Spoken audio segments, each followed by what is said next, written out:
Hello, my lovelies. What would they say to you if they could talk to you right now?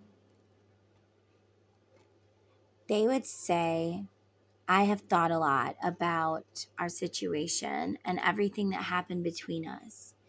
And I feel like I judged you way too harshly, and maybe I was too hard on you. And I love you, and I'm sorry, but I am awakened to the way that I treated you. I feel badly for the way that I treated you. I didn't understand how wrong it was then, but I feel and I know how wrong it is now. You were a shining star to me. You were so wonderful. Your energy healed me in a way that I didn't even think was possible after everything that I went through. I know that we have a spiritual connection. And do you want to know a secret? Come one, come all. I'm witchy Sabrina. Come with me to a land far away. Sabrina, let's play. When I look up at the stars and I make a wish on a star, it's always you that I wish for. I pray for you every night. I get on my knee and I put my hands together, or I just pray to whatever God I love and I cherish, or maybe to just everyone, or maybe this person just sends love and light your way every day and they hope good things for you. So I ask my gods, my goddesses, whatever they believe in, I ask them to watch over you and your family, to keep you safe, to help you be healthy, to send you my love. And I ask them to make sure you know that I loved you then, and I love you still, and I always have, and I always will. And no matter what, nothing will ever change that. And maybe they weren't awakened before, but they're awakened now.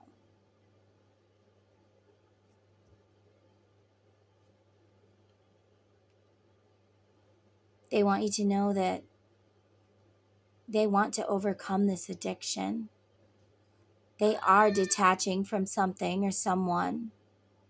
They are taking back their power. They're taking back their crown. Or maybe they're being brave for the first time in their life with you.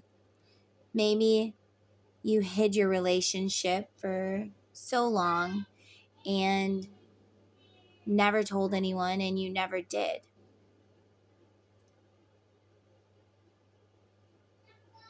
They didn't have the power to speak up and say the words they needed then.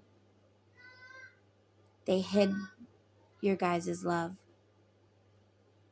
But now they are gaining that power that they needed. They're gaining it. They are working on their self, and they are accepting help, learning to cope with situations and things. They're letting go of things that do not serve them anymore. They're letting go of things that make them unhappy, of behaviors that they hate about themselves, maybe of expectations of other people. They're letting that all go. They're having a death to the ego. I don't care what anybody else thinks. All I care about is what I think and what you think. And fuck everybody else. We don't care about them. They can't hurt us anymore. And I'm hearing the song Shallow by Lady Gaga and Bradley Cooper in that movie A Star is Born. I'm hearing that song. Like they might have been able to hurt us and keep us apart before. but their threats can't work now. They can't keep us apart anymore. They might have been able to say, if you go near this person, I'll hurt them or I'll hurt you. They may have been able to say, I'll call the cops if you do XYZ with so and so. But now, there is no excuse. None. Because these people can't hurt you anymore. You might think that they can. Maybe you're with an abusive person and they're like, if you leave me, I'll take the children. If you leave me, I'll take the pets. If you leave me, I'll keep the money. If you leave me, what will people think? If you leave me, you'll be a coward and a loser and a quitter and a joke of a man or a woman. And your person is going to say, yeah, but I don't believe you. I'm not going to believe your bluff anymore. I'm seeing people playing poker and they're like, I know you're fucking bluffing. You are the worst bluffer in the world of poker. Maybe your person plays poker. So this is like, I don't know much about poker, but I did work in a casino one time. And what I did know is, do you know who wins in a casino? The casino. They get a lot of freaking money, okay? Like, dude one time comes up to me. I was working at a casino and I didn't actually work in the casino. Like, I worked at the restaurant upstairs from the casino. And they come to me and they're like, I should get in here for free to this restaurant. And I'm like, what? And he's like, I just lost over $100,000 downstairs, and you should give me the ability to eat here for fucking free because you stole my money. And dude's yelling and like spitting on me. And I'm like, okay, first off, mister, this is not my casino, and I did not take any of your money ever. I was like, and second off, I can't give you free food because you lost $100,000 downstairs. Like, I can't do that. I don't have that ability. Like, I'm sorry, but you're going to have to pay like everyone else. And dude's like mad at me that he lost $100,000 downstairs. And I felt like saying, dude, if you would have just put that money into some sort of trust, you could have seriously won. Instead of losing $100,000, you could have doubled or tripled it in so long. You know, like, I was so confused. Like, why would anybody spend that much money? Like, if you do, that's cool. Maybe your person has a gambling addiction. Maybe I'm picking up on somebody that has a gambling addiction. I'm just saying, maybe your person, like, or somebody, your person spends too much money, or their person spends too much money. There's a money issue because they gamble or they buy too much or it's too expensive or whatever, you know. They're letting all that shit go. If they have an addiction, they're getting help. If it's like a codependency, they're letting it go. They're like, fuck it. I don't need fancy cars and diamond rings and all of this stuff to be happy. Like, how much happiness does all this stuff actually bring me? Nothing. You could be a millionaire living in a fucking mansion all alone and still feel all alone. And you're like, I thought that this house would make me happy. I thought that this car would make me happy. I thought that this bank account would make me happy. But the truth is, it doesn't. I thought it would, but it doesn't. It just doesn't. It doesn't make me happy at all. All these fancy gizmos and, you know, gadgets and gizmos and shit. Like, I have so many, but they don't make me happy. And this person's like, I am letting go of all of it to be happy. Fuck things. When I die, I get to take memories, and my memories suck. I want happy memories. I want my kids to have happy memories. Yep. Boom. I called it. 10 of Cups. I want 10 of Cups.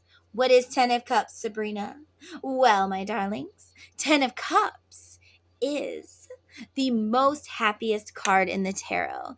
It means love and marriage and happily fucking really happily fucking ever after. Happily ever after. You know what I mean? So this person's letting go of things and he's coming home to who he truly wants to be.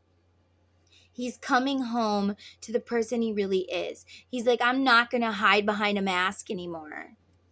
I'm going to come home to who I truly am and maybe to who I'm truly meant to be with. And I know who this person is, and I'm going to say, fuck it.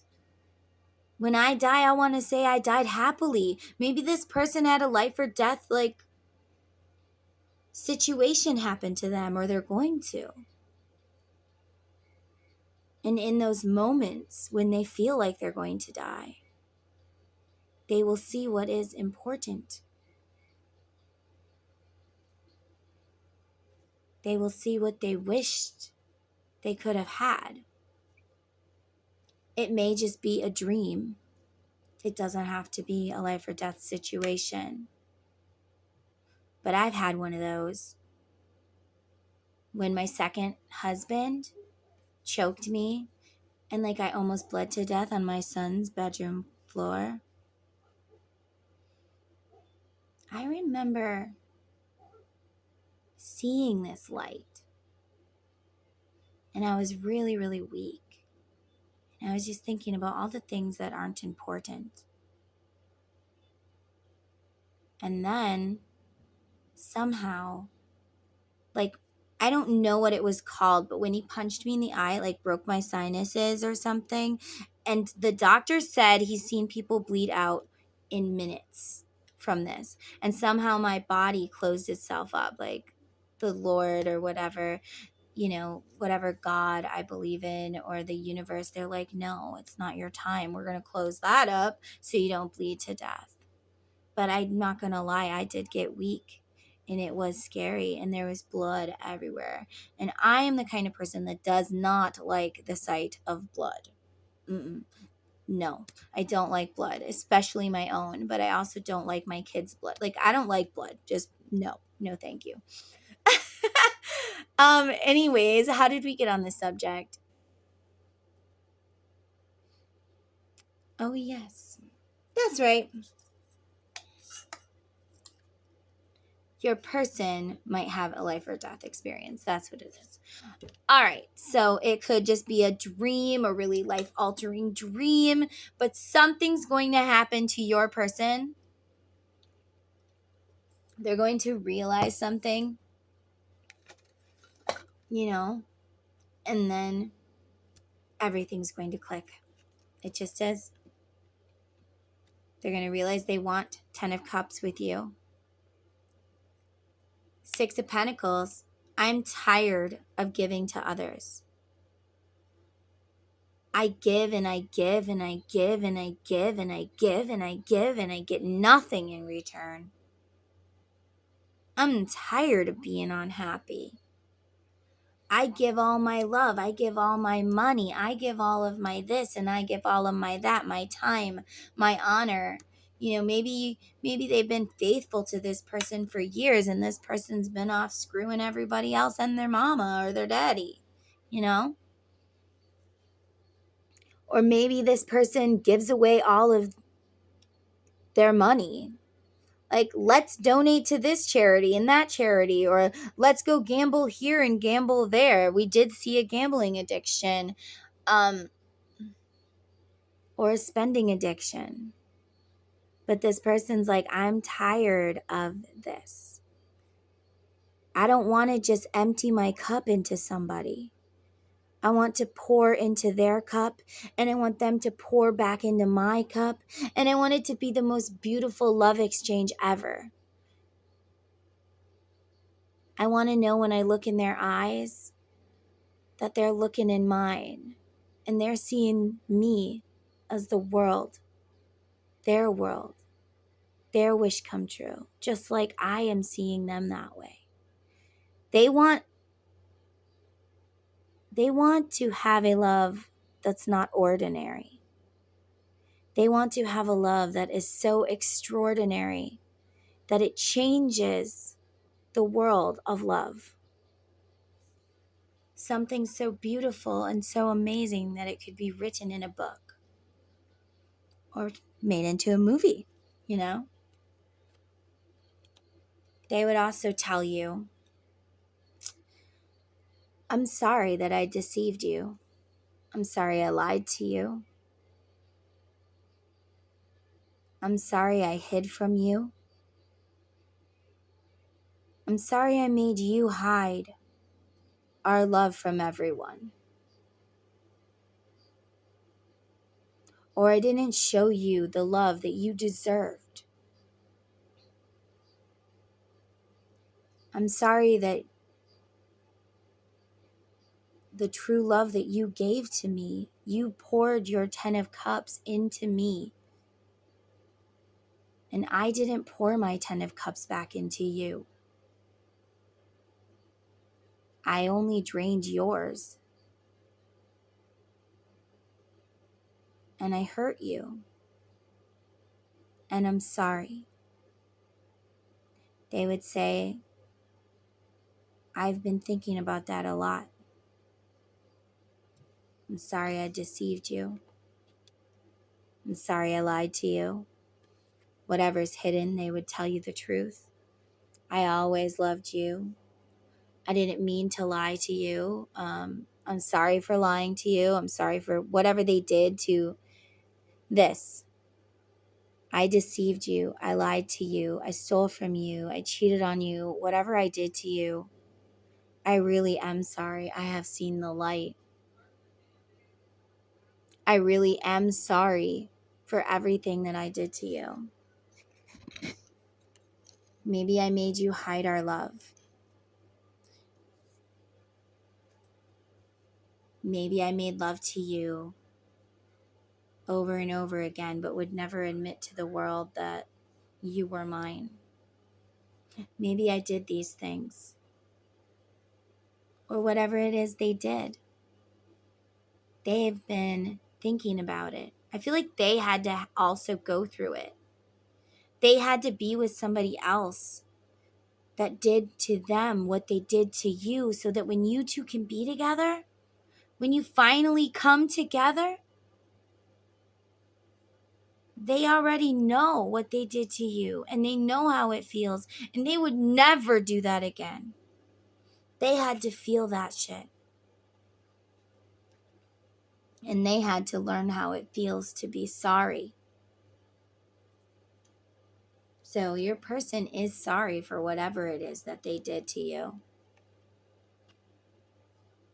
Maybe they resisted you. I'm sorry I resisted you. I'm sorry I drug you into negative patterns. I'm sorry I was codependent on you, or I made you codependent on me, or I was too afraid to tell people the truth of how I really felt about you. I know you deserved better. You deserved somebody better than me. You deserved a love so pure that it was sent from heaven. You didn't deserve someone like me. And I know this is what your person thinks. I know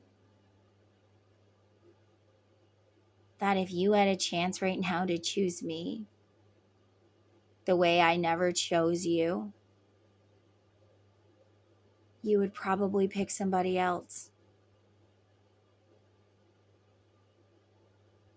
You would probably pick somebody else because I hurt you. I didn't claim you. I didn't treat you right. Whatever I did, whatever your person did, they feel that you deserved better than them and that you still deserve better than them because your person doesn't see themselves as a prize. They don't see their self the way that they are or the way that you see them. They see their self as garbage because that's what they've been told. You are ugly. You are fat. You would never, never, never get anybody else better than me. Oh my God, nobody would want you. Look at your this and look at your that. You're so poor. Nobody would want a poor person. Nobody would want this and nobody would want that. And you have too many kids and you're too fat and you're too ugly. And do you know what? They know how you feel about yourself. They know. Like the person that told you you're fat and you're ugly and you're this and you're that. If something bothered you, they were going to point it out to control you. It's not because that's you. It's because they can use it to control you. They'll point out your flaws that you know bother you. And then they'll say, you really are lucky to have me. Like, I'm the most wonderful thing that you can get. Like, you could not do better than me. Nobody else would want you. Nobody else would love you. You're really lucky to have me. Like, I don't even know why I put up with your bullshit all the time. And blah, blah, blah, blah, blah. No. They are saying it to control you. So when you look in the mirror, you think you're too ugly to get somebody else. You think you're too stupid to get somebody else. Whatever they say to you, if you think you're stupid, they're going to pull on that. You're so stupid. You're fucking retarded. What the fuck is wrong with you? What else can be your flaw? My ears are too big. Oh my God, look at you. Who would want you? You're fucking Dumbo. Like, look at you, Dumbo, you dumbass Dumbo. You know, my nose is too big. Hey, man, like, nobody else would want you. Look at your nose. It's so big. It looks like a clown nose. My eyes are brown and I don't like that, or blue or whatever. They'll make fun of your eyes. They'll make fun of your nose. They'll make fun of anything. Babe, do you think I look fat in this dress? And then when it comes down to it, you know, they might be like, no, babe, you look great or whatever. And they know that bothers you because you said, does my ears look big in this? Does my ass look too big? So then when you get in a fight, they're going to be like, nobody would want someone like you. You got such a big fucking ass. Well, wait a minute. You said, no, I lied. And they like just cut you and cut you and cut you. And then it makes you feel like you're this big. And then you're like, you are right. I am a robot now. You are right. Yes, master. You are correct. Nobody else would want someone as ugly as me. Nobody would want someone like me. No fucking body. You become their robot. But you want to know a secret? They do these things because they do see your value. They see how wonderful you are. They see how amazing you are. They see how great you fucking are, and they know what a fucking prize you are, even if they cut you down, even if they lie about it. They do know. So they tell you that because they don't want you to know what a fucking prize you are. Because if you knew what a prize you were and that you could get anybody that treated you better than them, well, you would. So they make you feel like you are not a prize. You can only get them. You're lucky to have them. And you are now a robot. Get it? Okay. So if someone's been telling you this, you need to stand up and realize you are beautiful. Okay, I'm seeing like little kids. Oh, I know you are, but what am I? It's opposite day. It's opposite day. Whatever you say is opposite. Well, you're ugly. Oh my God, you think I'm beautiful. Thank you. You're fat. Oh, thank you. I do look skinny in this dress. Thank you so much. Your ears are so big in that. Oh my God. Thank you for noticing. My ears do look small in this. Thank you so much. Turn around what the fuck they say. That's the way it should be. It's opposite. Whatever it is. You're so stupid. Oh my gosh, thanks for noticing. I'm so smart. Thank you. By the way, if you do that to a narcissist when they're like calling you names, they will get pissed. So mad. Like when they give you an insult. Oh, thank you for noticing. I really am glad that you noticed my haircut. I'm so glad that you love it. But wait a minute, I didn't, but twist their fucking words. They twist your words, twist their words at them. Screw them. You owe them nothing. Nothing. You might think that you owe them your soul, but you don't. You don't owe them your fucking soul. I don't care what you did. You don't owe them your soul. And your person is the one who feels this way, okay? I know it's going back and forth, but a lot of my readings do that. Like the masculine and feminine really like to talk to each other. Probably because they can't talk to each other in like the 3D, only the 5D. So that's probably why. So that's what your person is going through, or maybe you're going through it. Somebody's going through it. It could be either energy, to be honest. Take it how it resonates. But they're going through it regardless. Okay?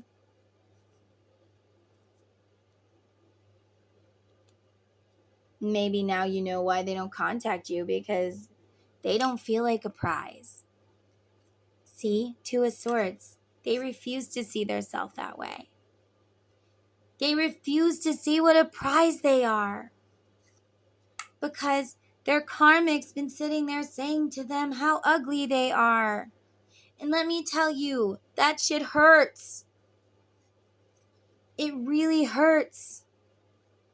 It hurts when someone tells you you're ugly, or you're fat, or you're stupid, or you're not good enough, or whatever. It hurts and they know it, and it makes you small.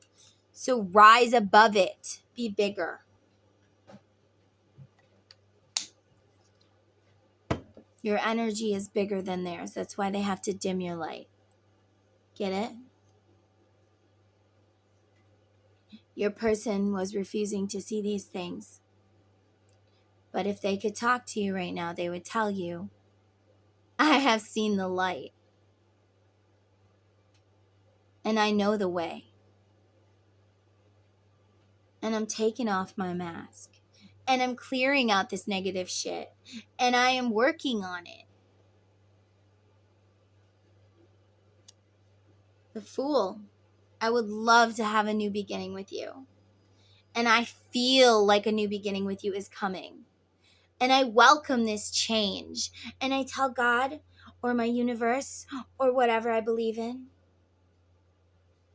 I am open to this connection now. I know that I was weak. And I know that I was a coward. And I know that I didn't try hard enough. And I know that I wasn't the man that I wanted to be then. But I believe I have changed. And I believe in change.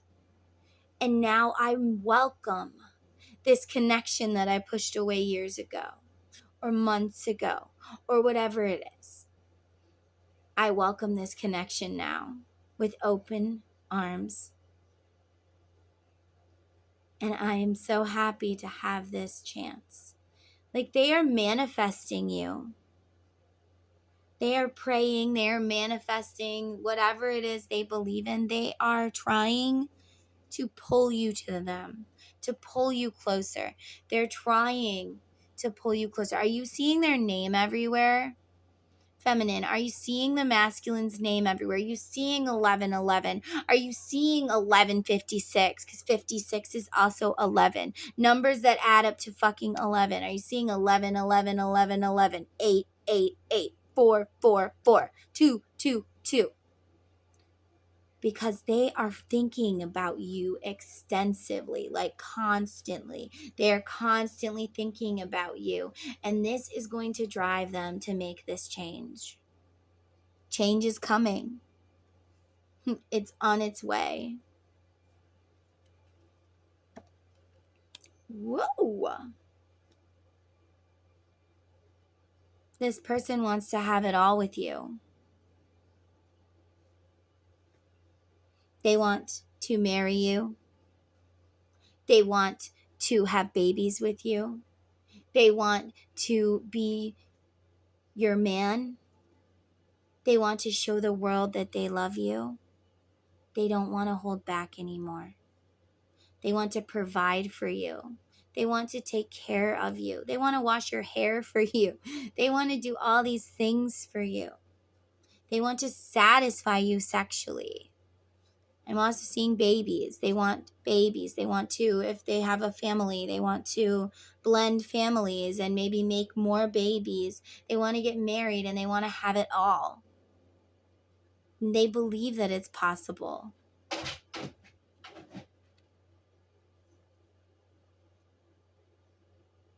This is coming in fast. 8 of Wands is fast movement.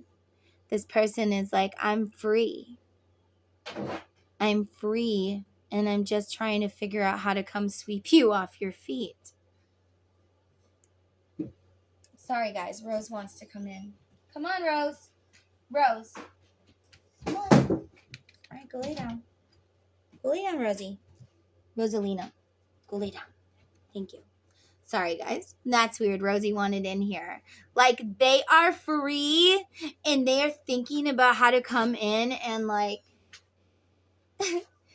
sweep you off of your feet. Like, they don't want to just, like, slam the door open and boom, they're there. They don't want to jump. They really want to think about it. They want to heal themselves. They want to be the best version of them. They're like, I can't come in unhealed with my cup empty.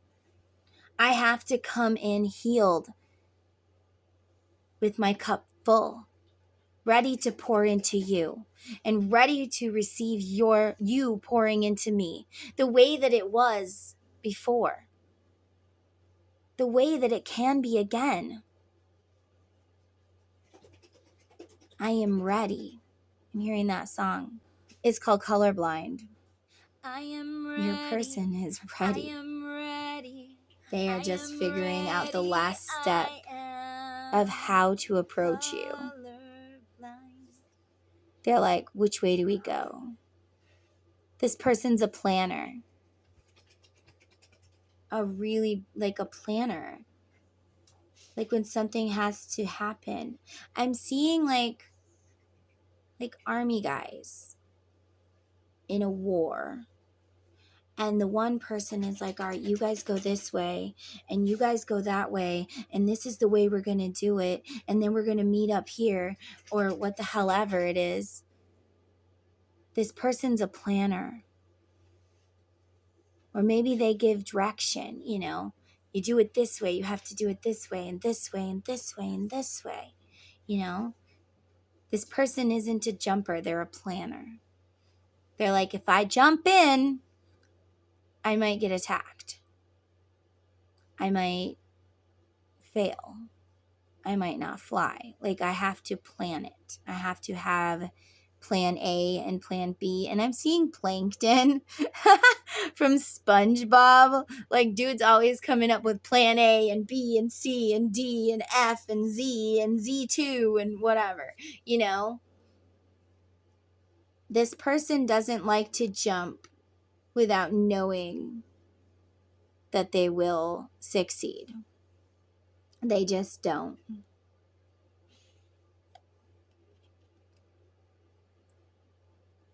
They feel like that is stupid. Lack of common sense. If I jump into something that I don't know what's down there, what's going to happen to me? I cannot jump. I will not jump. But I can make a plan. Like I'm seeing a dude. and he's at a cliff. And he's like, well, if I try to jump over it, it's going to be like I'm going to fall. There's a big, big chance that I will fall into this cliff and I will die. So we're not going to do that. Like, can't jump over it. Can't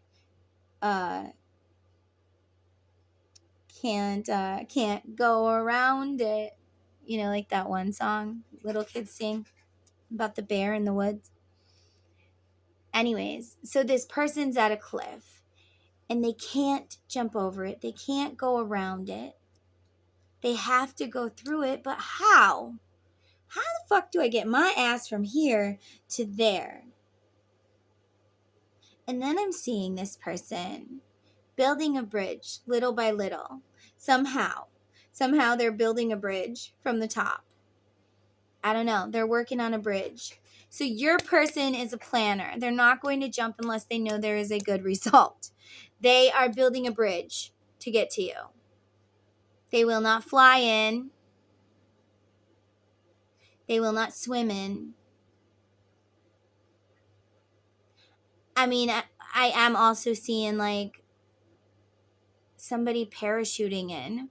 Like, I'm going to parachute in there, but I don't have a plane. Yeah, so that's another plan. Like, well, I could take a plane and parachute over there, but I don't have a plane. So what do I do? Like, they just keep going back to the drawing board and making a plan. But they are getting somewhere. Like, they're starting to build this bridge. They're building a bridge. They're working on it. They're working on that bridge. So just know I'm working on it. I'm going to figure it out. I'm going to figure it out. I'm working on it. I'm not going to let it slip through my fingers again. I'm not going to be lazy and let it slip through my fingers again. I am going to use my common sense because before I tried to jump over the cliff and, well, that didn't work out, did it? I might have died.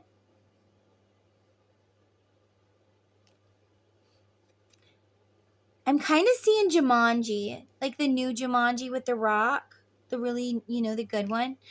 Well, I mean, I'm not going to say I didn't love Adam's. Why did I say Adam Sandler? Robin Williams. I'm not going to say I didn't love his version. But like the one with The Rock where they're in the video game and like dude dies and then he like falls.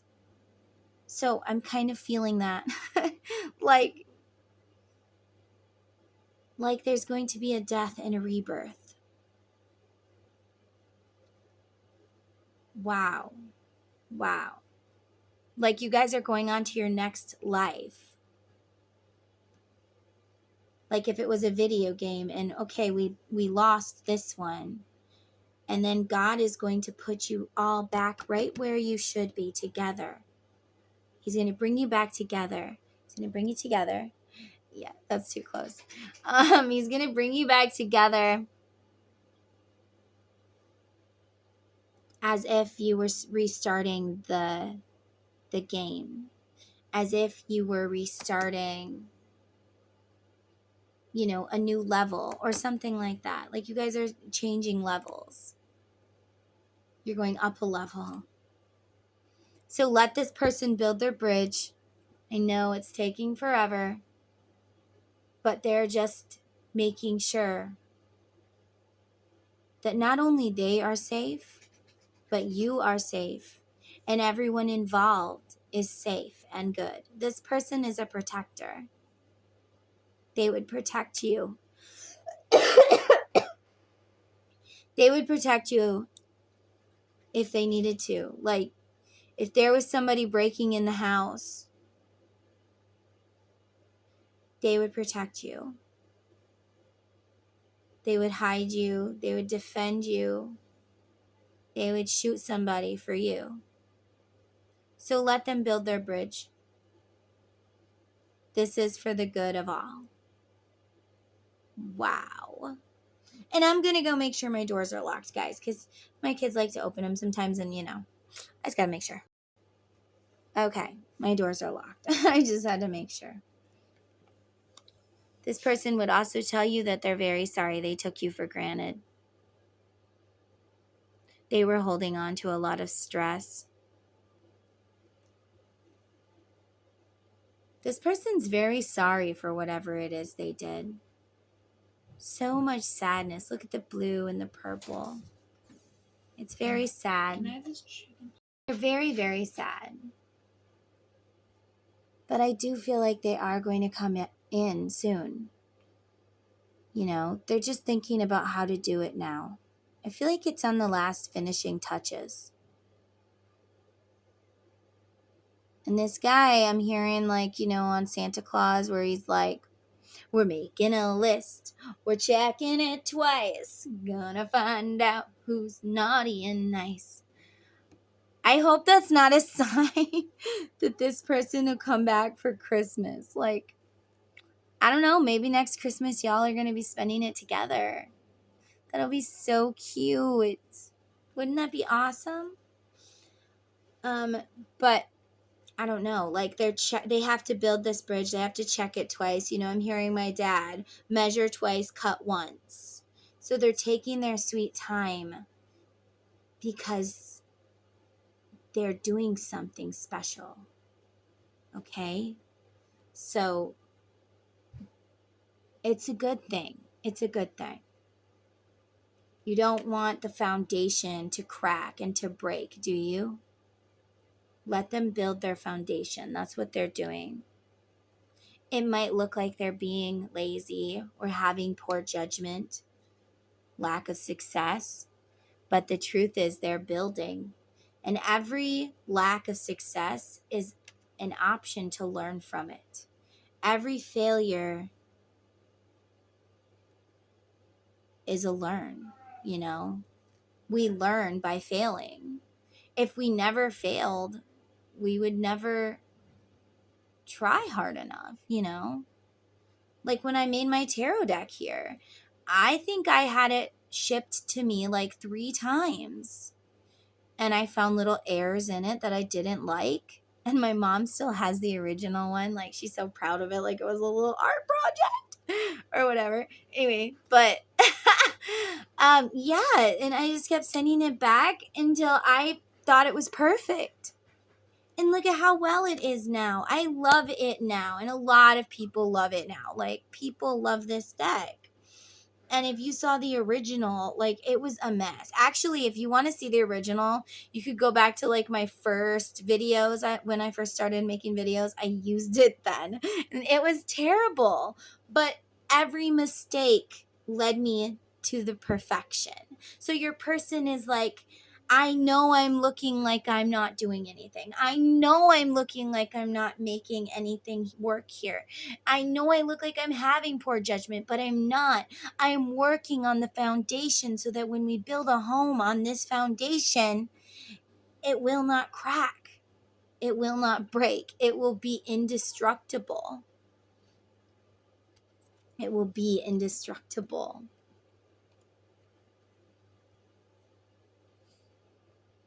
Blocked intuition, unfaithful, immature, insecure, and weak.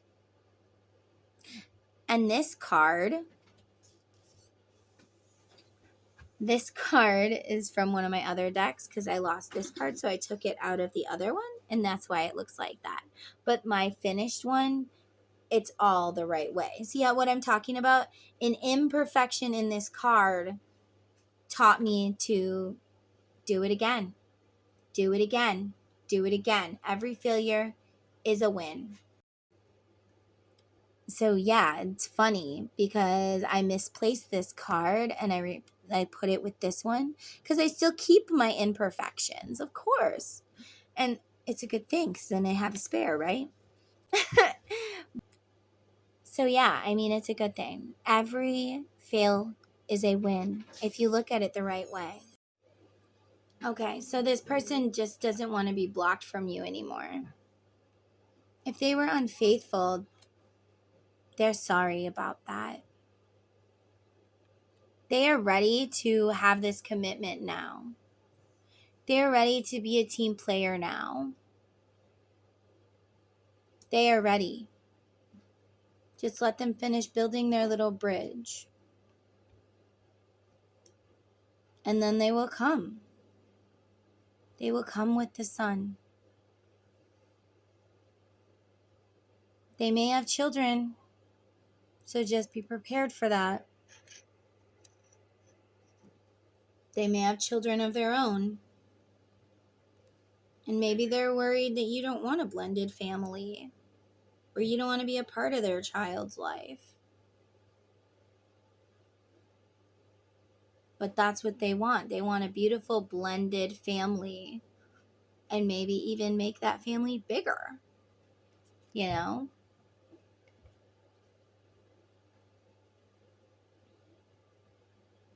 Your person is like, I survived. I survived so much, and I am now releasing it. And I feel like if there's negative feelings between you guys, they're also releasing those. Like, I forgive you. I forgive you for it all. We were younger. This person's like, it's water under the bridge. It doesn't matter. It doesn't matter anymore. I'm tired of this challenging obstacle. I'm tired of disagreeing. I'm tired of conflict.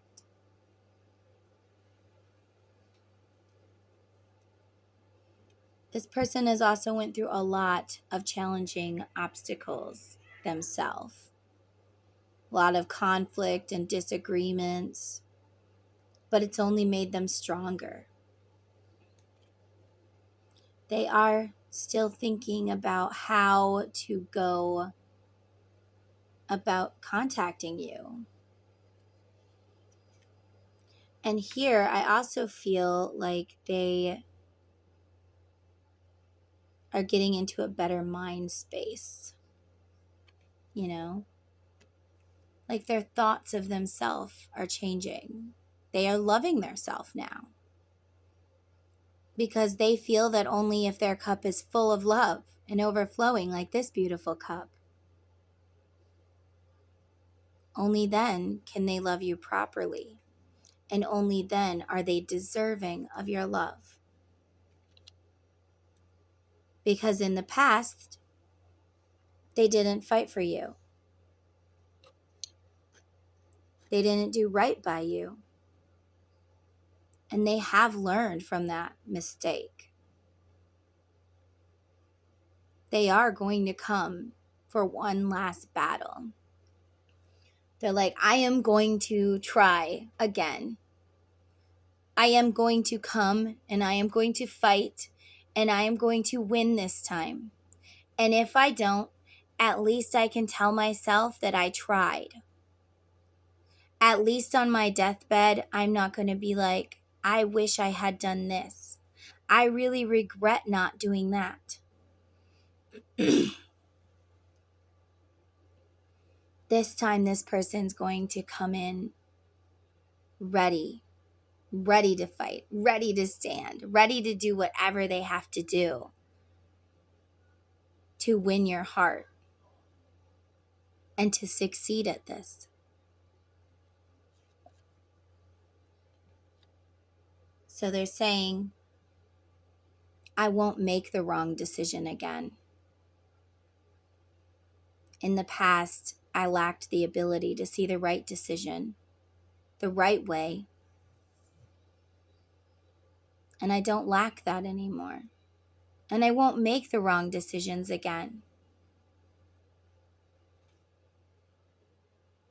This time I'll choose us. It isn't just you and me. It's us. It's we. And that's important. To this person, they don't want to be you versus me and me versus you. It's we and us. How do we handle this situation? How do we pay for this? How do we figure this out? Where are we going for vacation? What are we going to do about this? It's going to be we and us. Not me, not my, not I. we, us. And until this person can offer we and us, and they are just fully ready, which they're very, very close. They may even be ready. They are ready. They just are finishing, they're putting on the finishing touches of their super strong foundation. And they're like, I am coming. I am. I'm not going to make the wrong decision again. You watch, I'm really going to be there. My father once told me,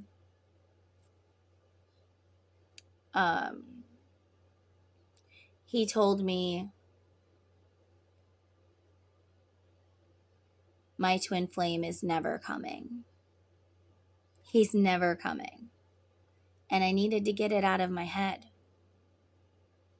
And I said, and if he does come, if he ever shows up, my dad's like, well, then I will eat my words. I will eat them. And you know that I would love that boy. I always loved that boy, you know? And it was just funny. And I'm like, okay, well, I have faith in the universe, and I have faith in me, and I have faith in him, and I have faith in us. And he will come one day. I said, so prepare to eat your words, old man. And my mom laughed. It was so funny. I'm like, it was more like this. He's like, well, if he does, I'll eat my words. And I was like, prepare to eat your words, old man, because he's coming. You watch.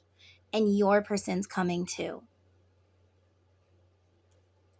They will come. They're just putting on those finishing touches to that foundation. They're trying to figure out what they want to offer you. They can't come to you with his cup empty and broken and held together with tape and glue. They have to fix themselves first. If it's a true twin flame, they have to fix themselves first in order to feel worthy of you.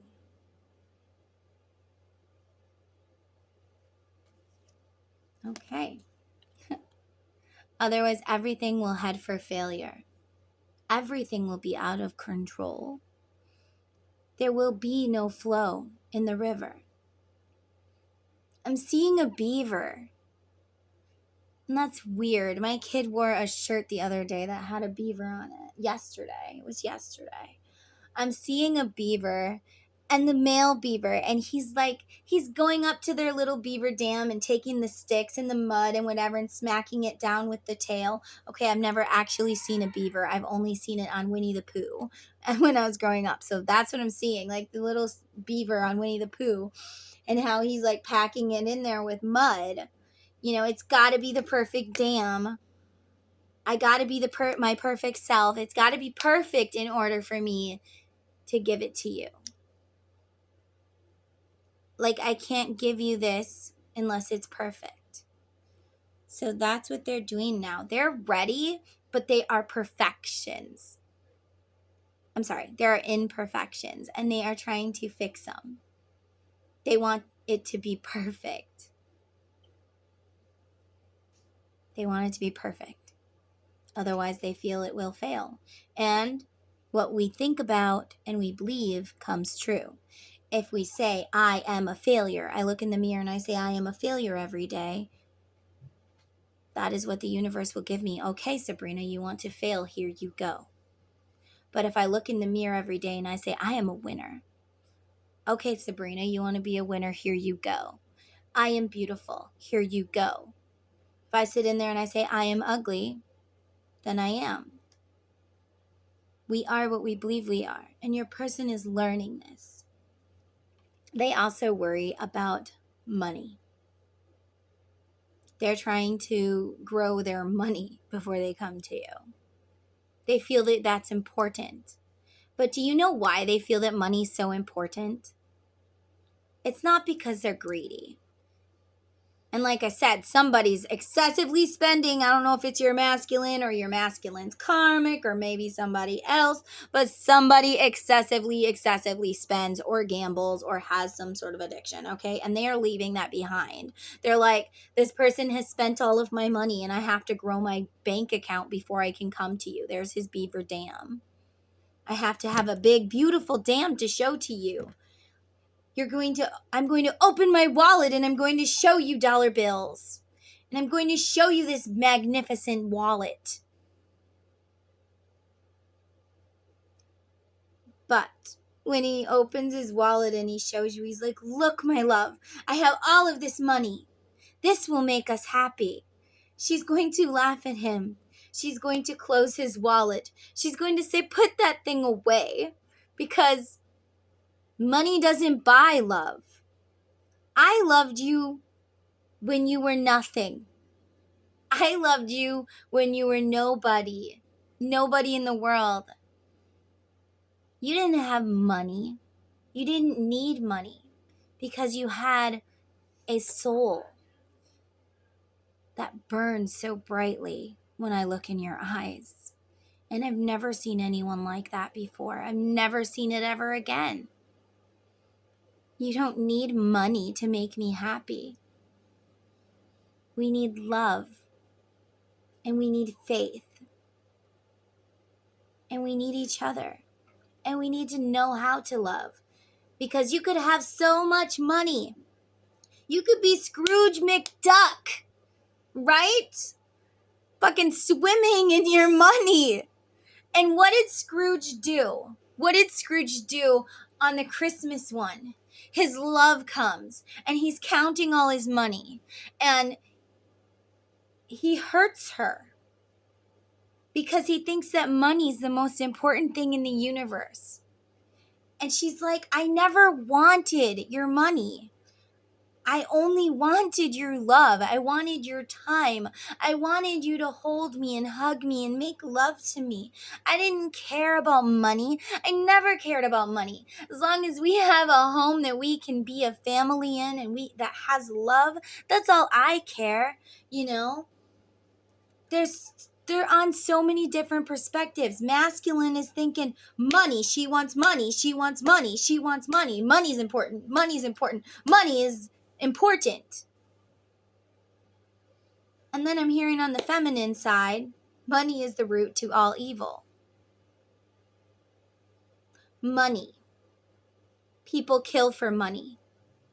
People steal for money. People manipulate you and take your money. Money. Money can buy good things. I'm not saying everybody that has money is evil, but many of them are.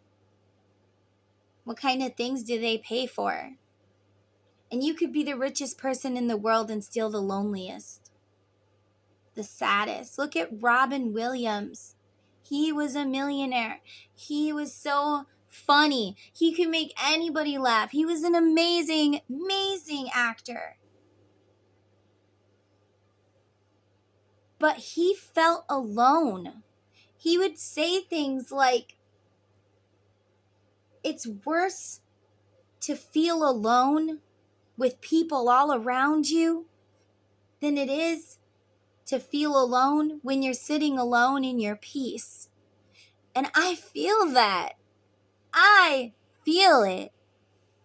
Like, yes, I would rather be in a small little house, and so would your feminine. She's like, I would rather be in a small little place with all the ones I love. Full of love, full of happiness, full of everybody helps everybody. Than I would be in a mansion with a butler that does everything for me and is in a maid and a nanny and all of that. I don't want to be alone. I don't want money. A lot of people that I speak to that have passed on, and if you don't believe this, then just leave what take what resonates and get rid of what doesn't.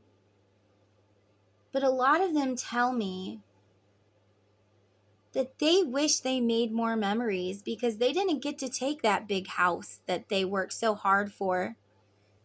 That table that they spent $5,000 on and barely ever ate on because they were working so much to pay for this shit. They wish that they had made more memories, had more fun, more love, instead of wasting their life away for the Pinnacles. So anyways, this masculine is working on his foundation. He wants to get his money up there. He feels like he cannot approach you without money. Because maybe in his life or her life, anybody they ever loved, it was always about money. How much money do you have? Money shows me your worth. What are you worth? And the masculine says, I'm not worth much. I don't have much money. But that's not true. The richest man can also be the most evil and angry man. Love. And don't be like, oh, you need money to pay bills. Yeah, I know. I know that. But I grew up poor. My dad was a truck driver. And he worked 3 jobs sometimes just to pay the bills, especially after my mom got sick and couldn't work.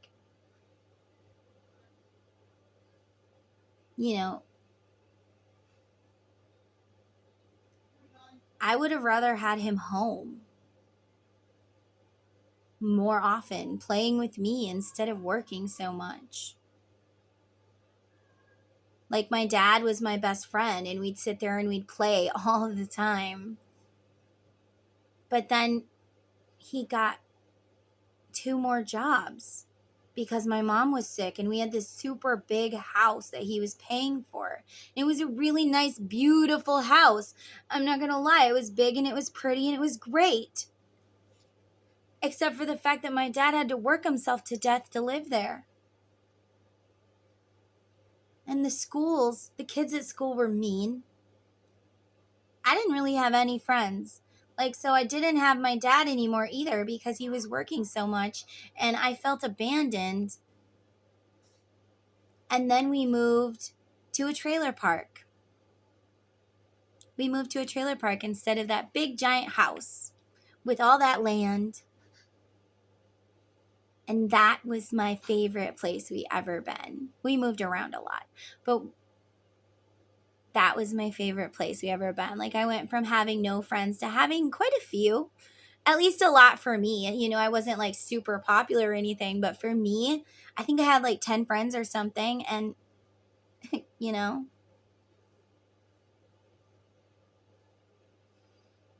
So anyways, where am I going with this? Oh, yes. So even though we were poor, my dad got to work only 1 job and he was home more. And people made fun of me at school, the more popular people. There was this dude named John. Yeah, John. I didn't love the name John because when I was little, I was raped by a dude named John. Anyway, yeah, I was 6. Okay, and I was small. Anyways. So we moved to the trailer park, and even though I was being made fun of because I lived in this tiny little trailer, people are like, you're trailer trash, blah, blah, blah. I loved it because in that big old house, we had all this land and there was no neighbors and nobody was around. I mean, I did have a kid across the street. He was pretty nice. But it was just different. And I met my best friend, Tracy, and her brother, and I loved them. They were the best. I didn't care. I liked living in the smaller place, even though I didn't have my big old room. I had in that farmhouse that we had, that big house, I had this huge room and it had a king size bed in there. And do you know how alone I felt most of the time just sitting in that room by myself watching movies? Because my dad was too busy working and my mom was sick and my sister didn't like me very much. So I just watched Disney movies and I fell in love with a fairy tale.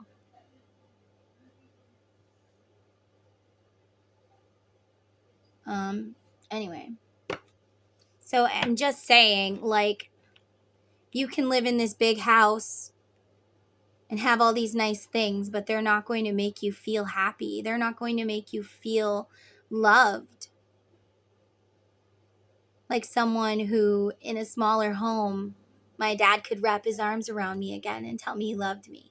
I had more friends, and I liked that place way better than the big, huge house. So this masculine, whoever's worried about having all this money, let it go. You can't take that stuff with you to the grave. You can't. Let it go. I know it's nice to have stuff, and hey, if you have it, you have it, but you look down on yourself like you're not worthy because you don't live in a $10 million house or have a super nice car. But that ain't where your worth is, sweetheart. It's how many people do you help? I do what I do because I get messages from people, and me telling my story, people are like, what are you doing, looking for sympathy? No, I am looking to help somebody who's going through the same shit I went through. I'm not telling you my story because I want your sympathy. Poor little girl. She got beat up by her husband. Poor little her. No, I tell you this because maybe you're going through it or somebody you know is going through it or you went through it. And how did I get through it was I heard other people's stories. So just realize that. I don't even know how we got on this subject. But anyways, those are some things your masculine would tell you.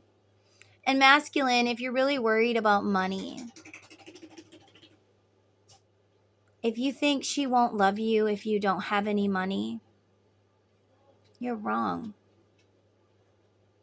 She would love you even if you didn't have money. She would work 2 jobs to, help out or whatever. She would be like, I'll bring money, you bring money, and we'll be just fine.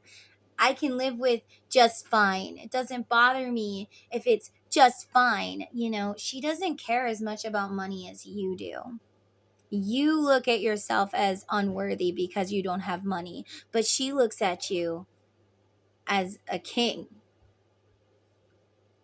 of cups, a man who holds her heart, her love.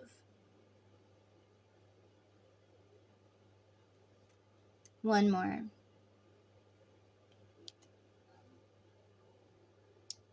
Your person is definitely unfulfilled.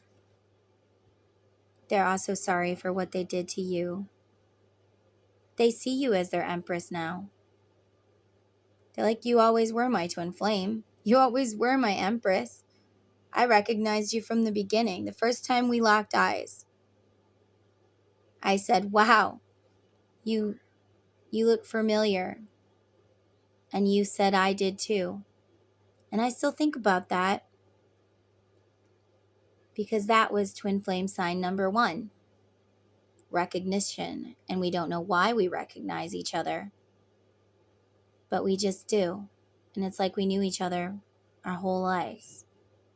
And that's because you're made from the same soul. That's what twin flames are. You are cut from the same soul. And if it worked out perfectly with everybody, it wouldn't work out with just you. If it was perfect with everyone, you wouldn't leave that person. And then, if you were happy everywhere you went, you wouldn't be where you're meant to be. You know what I'm saying? Do you guys understand? Anyways, so trust in yourself, guys. Masculine, if you are listening, trust in yourself. And stop thinking so much about money because your femme really does not give a crap about money. She wants happiness. That's it. She wants love. She wants you to tell her she's beautiful every day. She wants you to take showers with her and wash her hair. She wants you to, fix the car and fix the house and do whatever, whatever needs to be done. She wants you guys to be a perfect team, a perfect match. Not you pour into me while I drain you, and not I pour into you while you drain me, but we fill each other's cup. We fill each other's cup.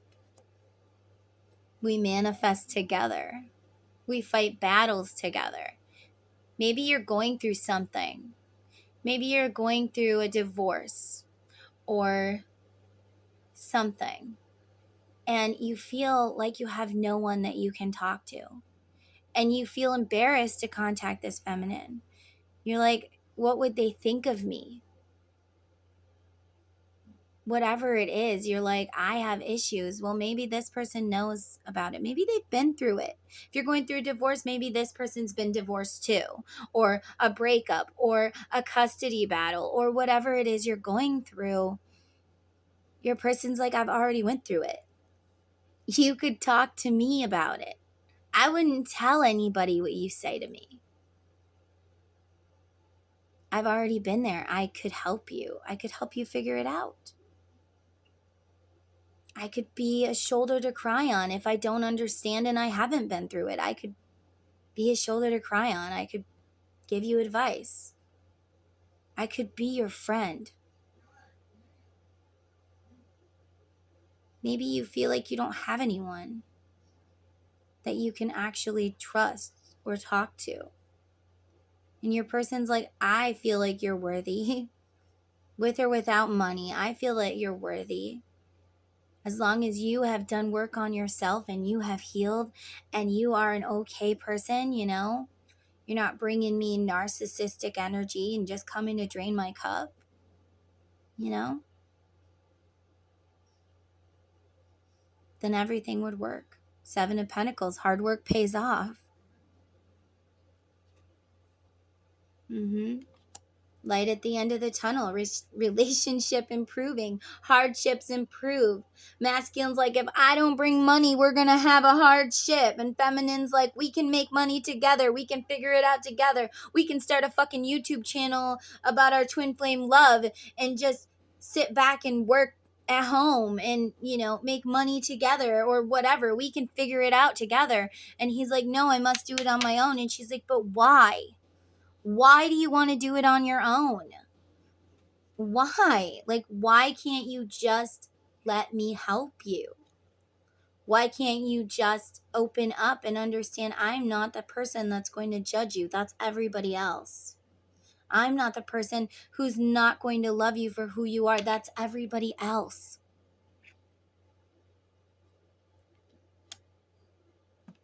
You don't have to protect yourself from me. That's what feminine's saying. You don't have to protect yourself from me. And maybe masculine saying, I'm going to counseling. I am getting better. I was very overwhelmed and stressed, but I am getting better. I am going to counseling. Keep working on you. Look at yourself in the mirror and say, I love you, you beautiful woman, or I love you, you sexy man. Whatever it is. And you know what? If you want to help out your twin, grab their picture, or even, you can imagine them. Grab them and look them in the face in the 5D while you're meditating or something and be like, I love you.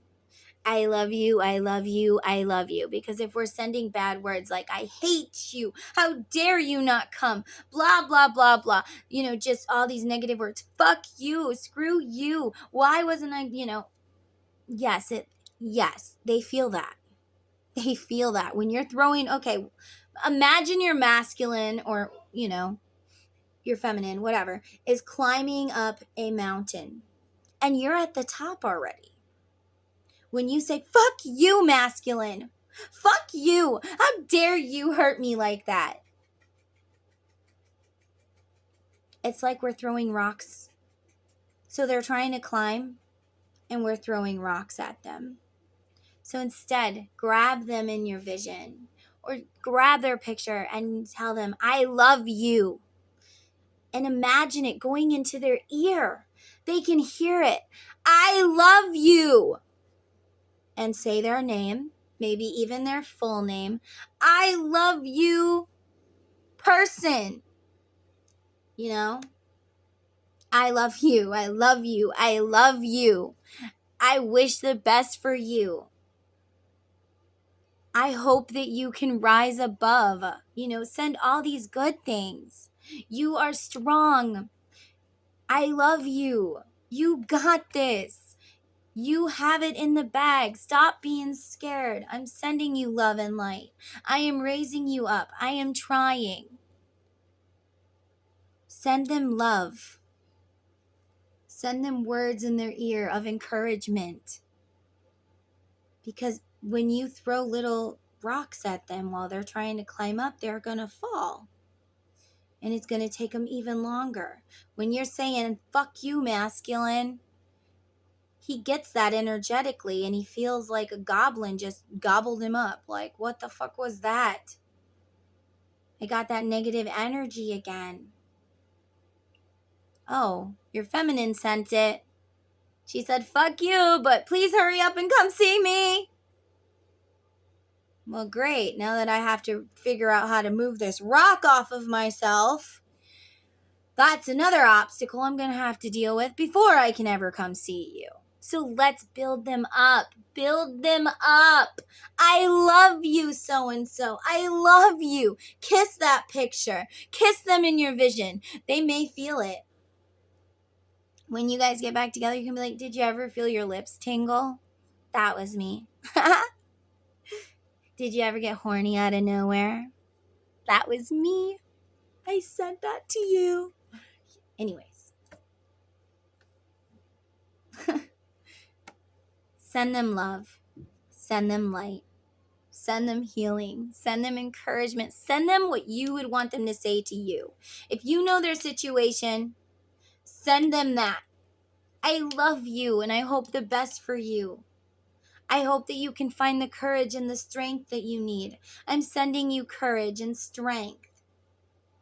Speak it into existence. My person, say their full name, so-and-so, is strong enough to overcome this obstacle. So-and-so is wise enough to figure it out. So-and-so is brave enough to do this. Whatever it is. Send them love, light, and healing. Not negative things. Because if they are your twin, they feel that energy of that fuck you. Yes. Because even though they might have protection around them, either from you or from their self, or maybe not at all. But anyway, that's another subject. Even though they might have protection, being their twin, that fuck you still penetrates them. And it still hurts. It still hurts. Let's get a message from Femme now, since we did masculine. Y'all are wanting to talk anyway. You guys are like, let us talk, please. I want to talk. I want to talk. I'm seeing a parrot. I want to talk. Please let me talk. I don't know where that came from. All right, let's get a message from masculine. Yep. He wanted to pop out first. He just jumped out there. Wow. Part of me says I don't want you. That you wouldn't want me. Again, you're ugly, you're fat. Part of me says I'm not good enough because I don't have money. Part of me says I'm not good enough because my car ain't nice enough. Part of me says I ain't good enough because I am not skinny enough or fit enough or this or that or whatever. Part of me says that. And part of me says that you would never want me. So he's saying, feminine, part of me says, I don't want you. Because I know that you wouldn't want me.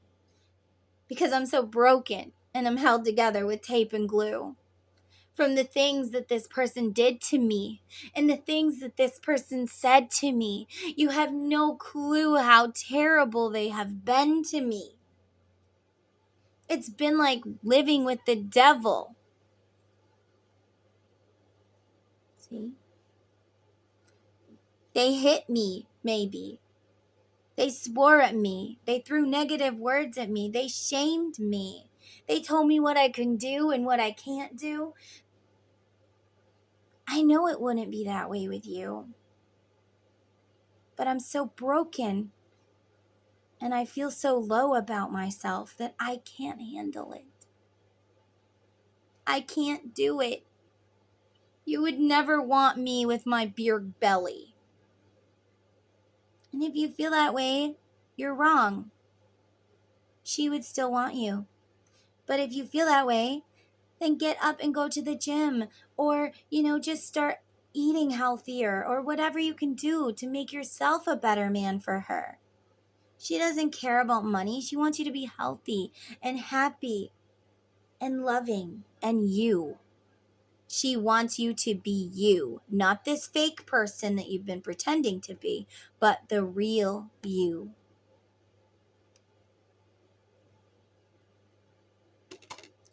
And that's the door you can go into. Your masculine also doesn't know how you're going to treat him. Are you going to yell at him? Are you going to swear at him if he comes to you? What's behind the door?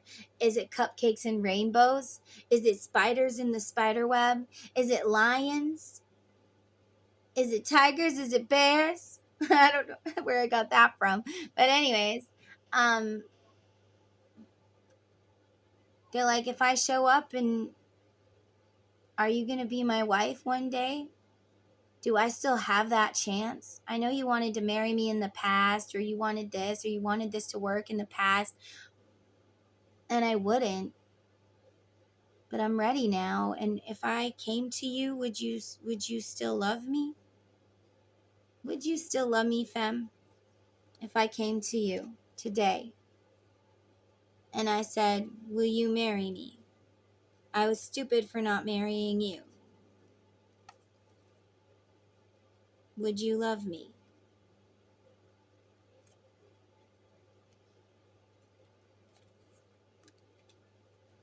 Let's see what she has to say.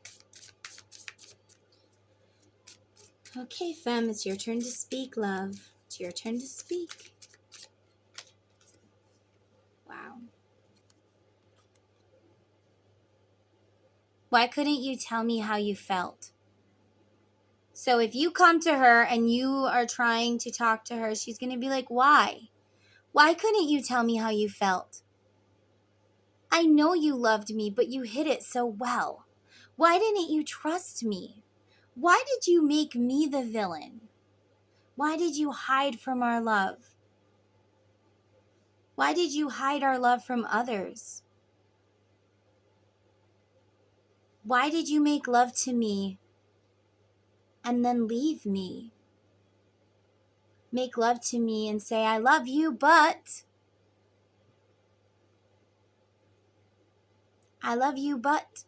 I can't change, or I love you, but I don't want people to know about us, or I love you, but I love you, but we can't be together because of this.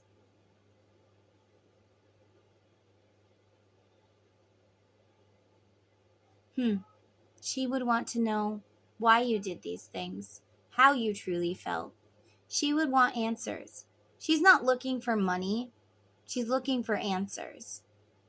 She wants answers. Maybe she remembered things that she didn't remember when you guys were kids. Maybe things that you guys did that she didn't even remember or realize she was doing.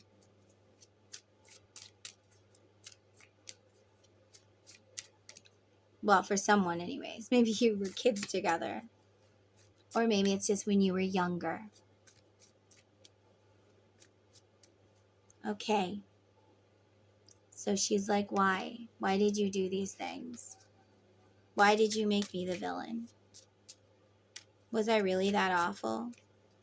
Did you really not love me enough to be the person I needed you to be?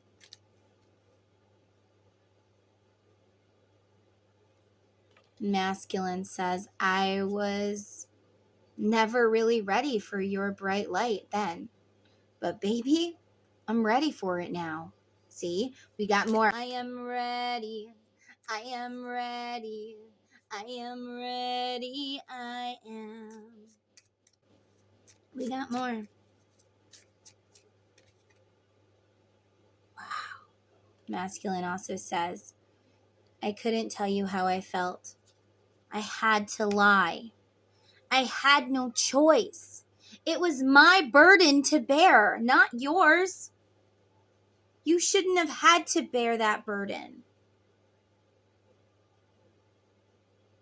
I had to protect you, even if you didn't know I was protecting you. I couldn't let anything happen to you, so instead, I walked through the thorn bush. But little did you realize, you made her walk through the different thorn bush. Maybe you protected her from being hurt or whatever you were worried about. But really, you didn't.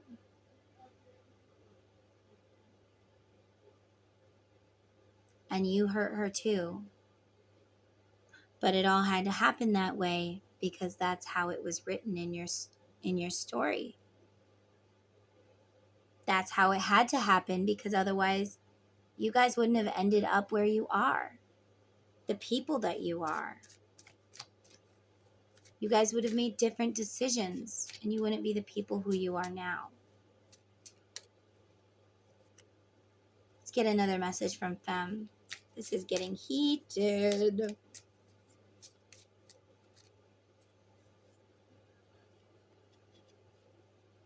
A lot of red too. There's a lot of passion in this relationship.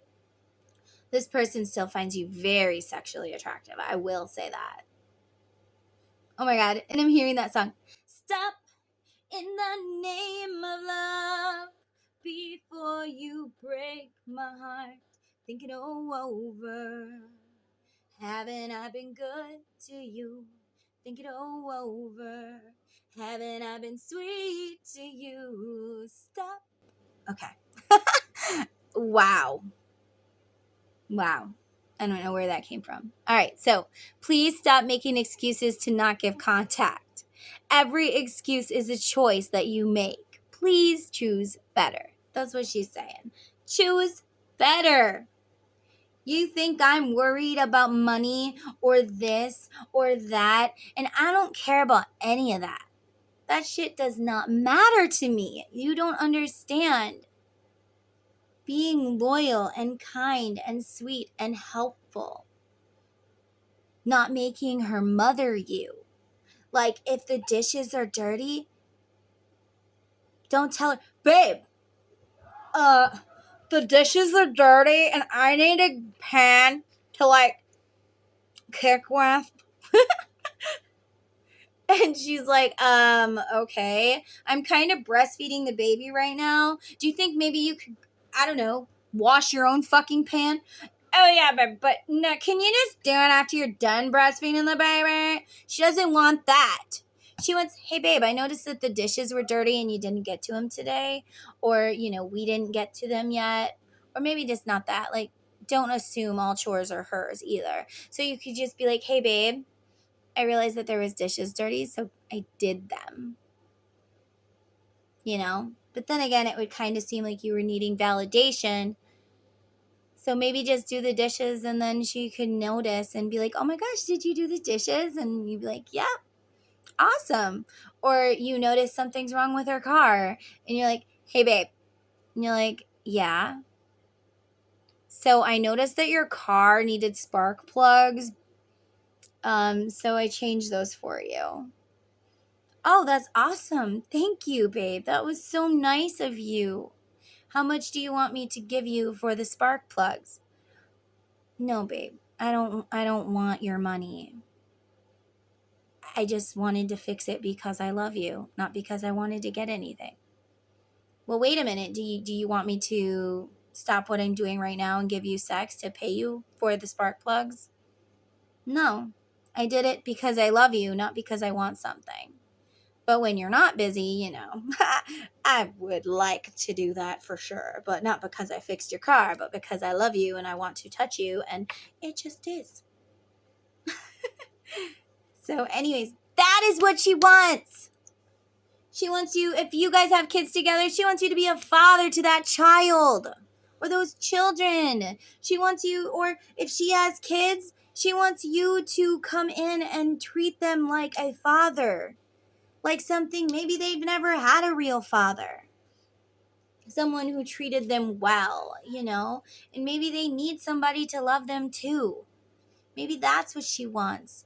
Or she wants to help you with your children or whatever, you know? She wants to be a big blended family. We've seen that. You want it too. You guys are so mirroring each other. It's crazy. You're mirroring each other. You both want the same thing. But what's holding you back is that you don't feel like your foundation is strong enough, or you are worthy enough, or you are cute enough, or whatever. But yet you still keep wishing and hoping on a star that things will change for you. I wish that I could go into the store and I could get a Powerball today and I would win so that I can give her the life that she's always wanted. A big, huge house where I have to work super hard and like never be home so that we can be together. And then she'll miss me while I'm at work and she'll feel super lonely, but she'll have that big house. Maybe that's what she doesn't want. Maybe she just wants you to be confident enough to trust in her and to trust in you. You know what I mean? Trust that we could do it together. Trust that we don't need all of these big expensive things. You just think that you do. But do they really make you happy? I have seen some name brand clothes that people pay thousands of dollars for, or purses or whatever. And hey, if that's your thing, cool, awesome, good for you. That's awesome. But it's not my thing. Like you can show me $1,000 pair of pants with holes in them, or a pair of pants that I like somewhere else that's not $1,000. And I would choose the one that I think is better, not because that one is cool because it has a certain brand on it. Like, who cares about any of that? Like, I don't feel like this feminine cares about name brand shit. I think she cares about love.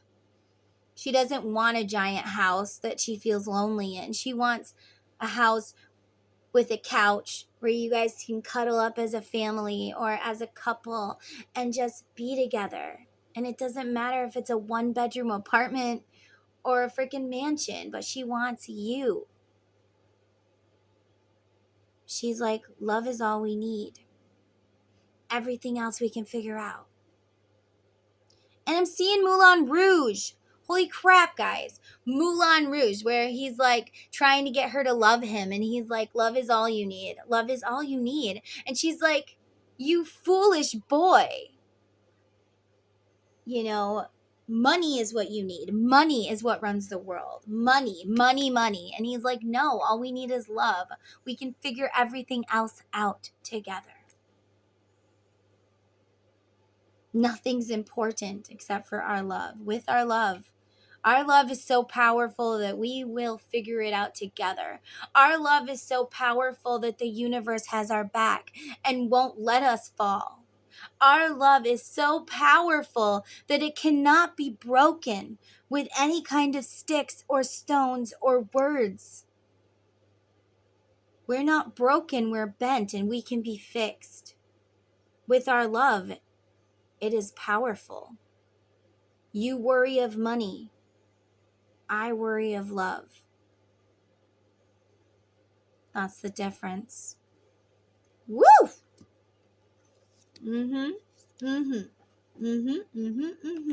It just fell on the ground. Okay. Masculine says to you, femme, I lied to you. Okay. I lied to you when I told you I didn't want you, that you were not important to me. I lied. I lied. I lied. I lied, and I'm so sorry. You really were important to me.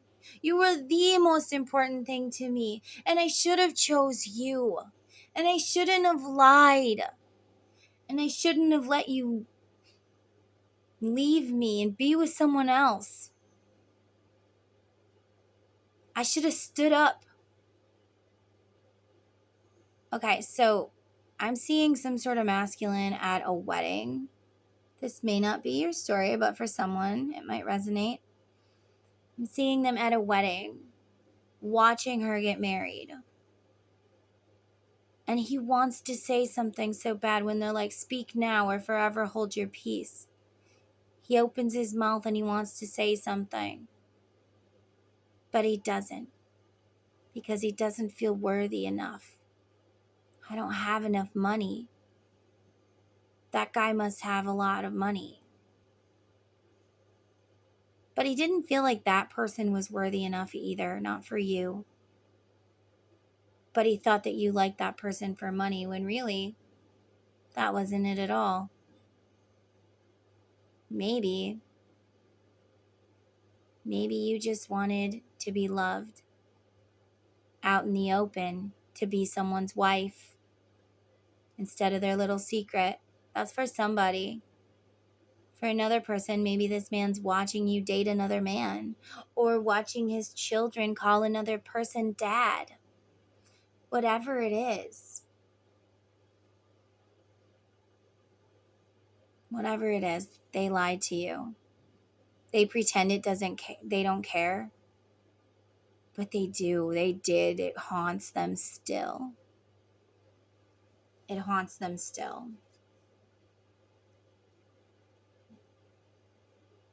Oh, wow. Did I not just say this? Watching somebody get married, and he's like, oh my God, like, look at this card. Look at dude. Dude is wrapped in barbed wire. Come on, focus. Sorry. Anyway, dude's wrapped in barbed wire watching her marry another person. Okay, and see right here, here's another dude. This is a selenite wand. And this guy's wrapped in barbed wire. He's like, I am giving you my person because I will not fight for her. But inside, I am screaming. Inside, I want to kill you. Somebody watched another person get married. I'm just saying.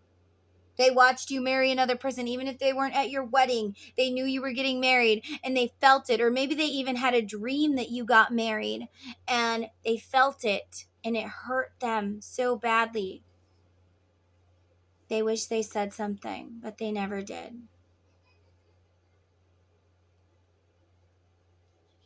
Okay. You wish me gone. You tell me to find someone else, to move on. Be careful what you wish for, my love. When you look back, I may not be there anymore. You tell me to move on, so I did, and now you're sad. Now you're sad. Now you're angry. Now you feel trapped because you see me with someone else. Why couldn't you choose me to be your wife? Why couldn't you choose me instead of letting me choose somebody else? Why wasn't I good enough? That's what your femme's thinking. Just saying. For whoever this is, they wanted to marry you. They may have even told you, I'd rather be marrying you. But you don't love me that much. You don't love me enough to marry me, to call me your girl, whatever it is. So they moved on, and you didn't like it. But you told them to move on, or you acted as though you wanted them to move on. So they did. Okay. Should we get one more? Let's do one more. Oh, this was in my short today. I see now the connection we have. I am learning more about it and about you. This person is watching you. This person is trying to learn more about you. They might be even asking people about you, asking someone to see how you are for them. They're just thinking about you excessively. Maybe they're learning about twin flames. But they are awakening. They do see now. Remember, we've been getting that through this whole thing. I am ready. I am ready. I am ready. I am. I am just putting on the finishing touches.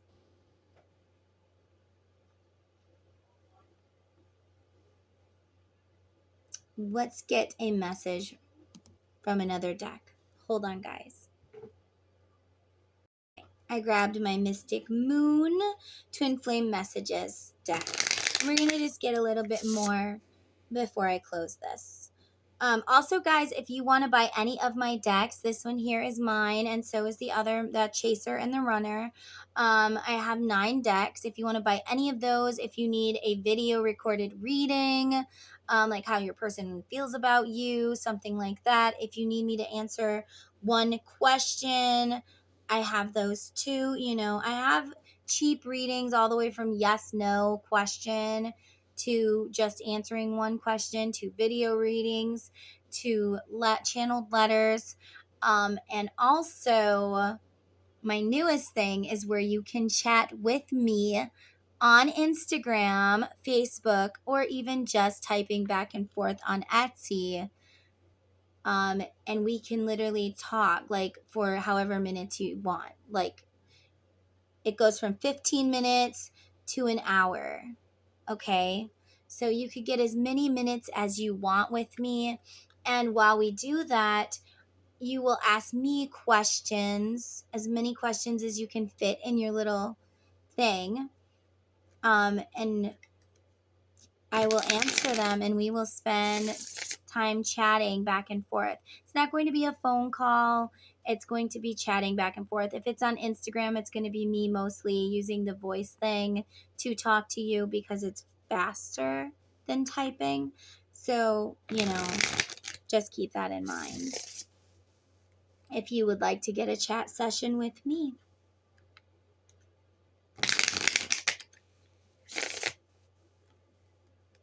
And it's like, it'll be on your schedule.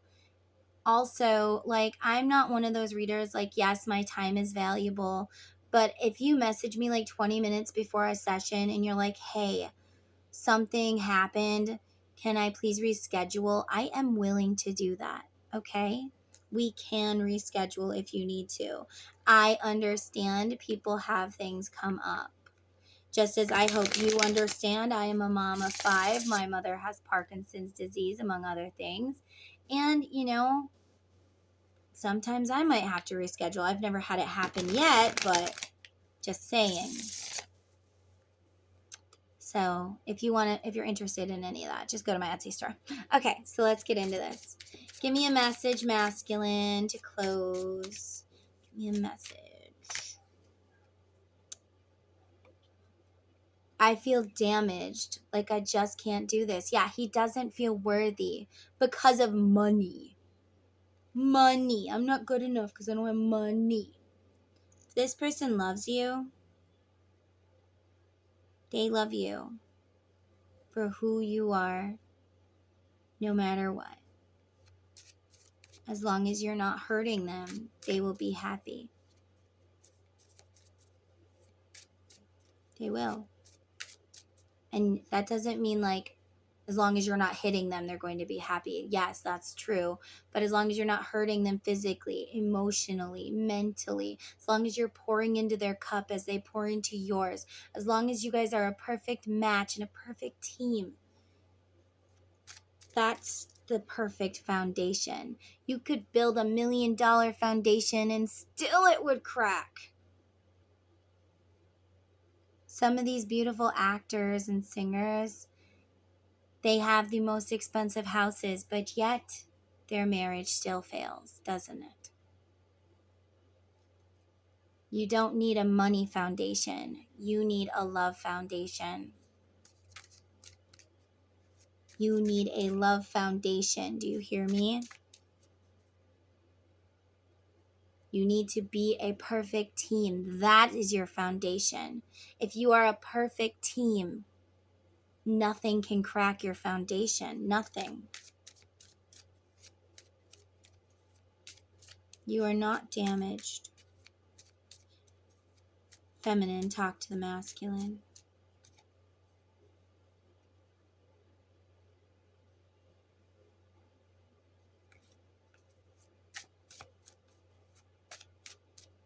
Feminine, talk to the masculine.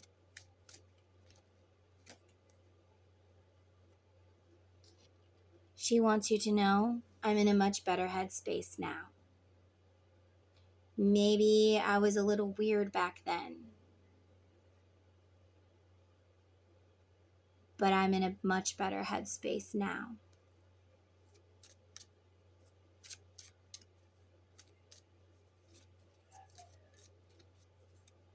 Masculine, talk to the femme. My kids are laughing. I don't know what they're laughing about, but I love to hear them play together instead of on a video game, you know? Masculine says to the femme, I am not the same person that you remember. I am not the same person I was then. I have grown. I have evolved. I have matured. Maybe I was a coward then, but I'm not a coward now.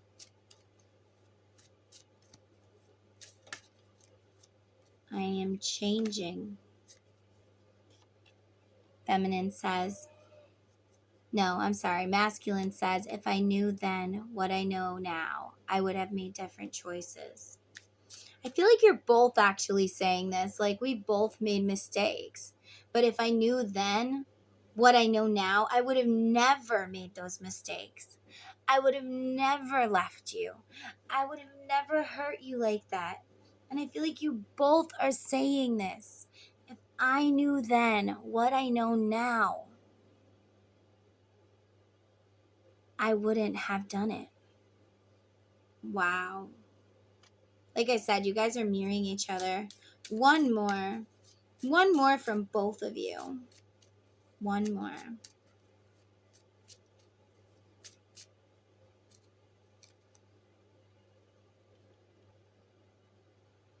All right. So I just have to do something else right now. Please try and understand. So maybe the masculine is doing something else right now. He's still working on that foundation. He's still building his bridge. Maybe the femme is also doing something. I feel like this is where you guys were. But now that we've been hearing you are ready. Yeah. I can't right now. I cannot do this right now. No, I cannot do this right now. Both of you. I have this going on and I have this going on. Well, I have this going on and I have this going on and I cannot do this right now. And both of you are saying, I can't ignore it anymore. I can't ignore the signs I'm receiving any longer. I see their name everywhere. I see their birth date everywhere. I see something that reminds me of them everywhere. I see their face everywhere. I hear their name everywhere. Everybody says their name everywhere. You know? I can't keep ignoring the signs the universe is giving me any longer. I can't do it. It's physically impossible.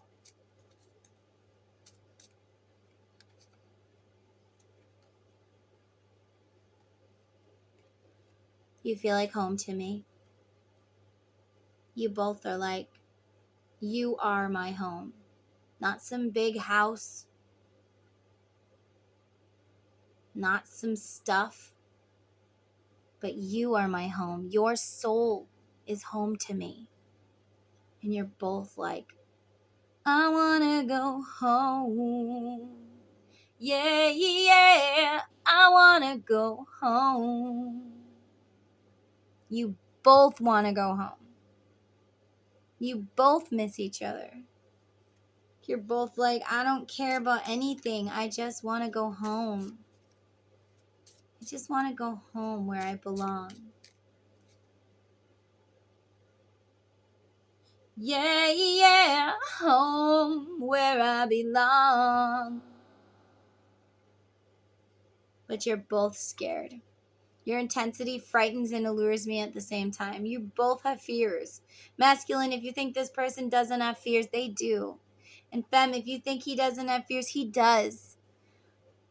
I am afraid. And I'm seeing Dirty Dancing, you know, where Patrick Swayze says to Baby, Johnny says to Baby, you're not scared of anything. And she's like, ha! I'm scared of what I saw. I'm scared of what I did. I'm scared of everything. Most of all, I'm scared of walking out of this room, never feeling again what I feel when I'm with you. Yeah, you think she's not scared, sweetheart, but she is. She's scared. She has fears too. You're both afraid. You're both like, can I handle this? Can I handle this?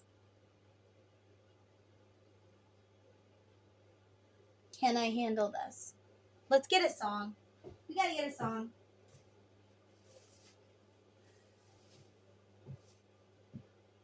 Guys, guess what? I'm getting new decks.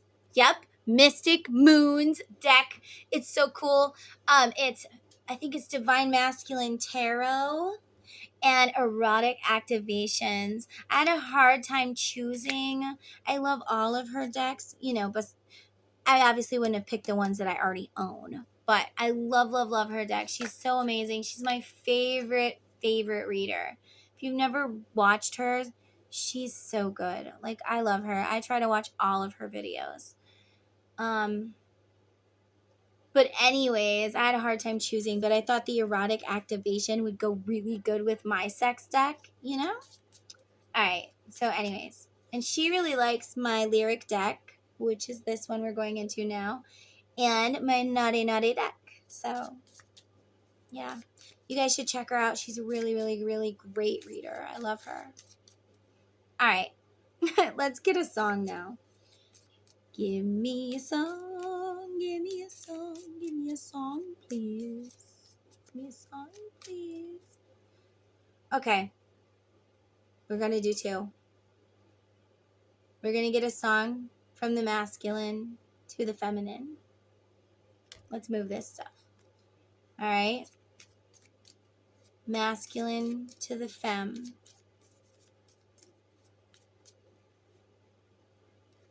Wow. Masculine song to you, femme, is I'll never love again. I'll never love again.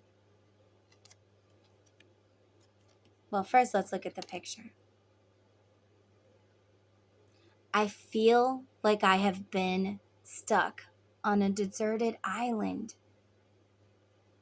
with pirates telling me what to do. And it's been hell. I feel like I've been stuck on this deserted island and I see your face everywhere. And it makes me cry. But I tell myself that this is over. It's dead. But I know that it's not. And the universe tells me, go this way, go this way. And I'm like, no, no, no. I'm going to keep going this way. I love fighting against the wind.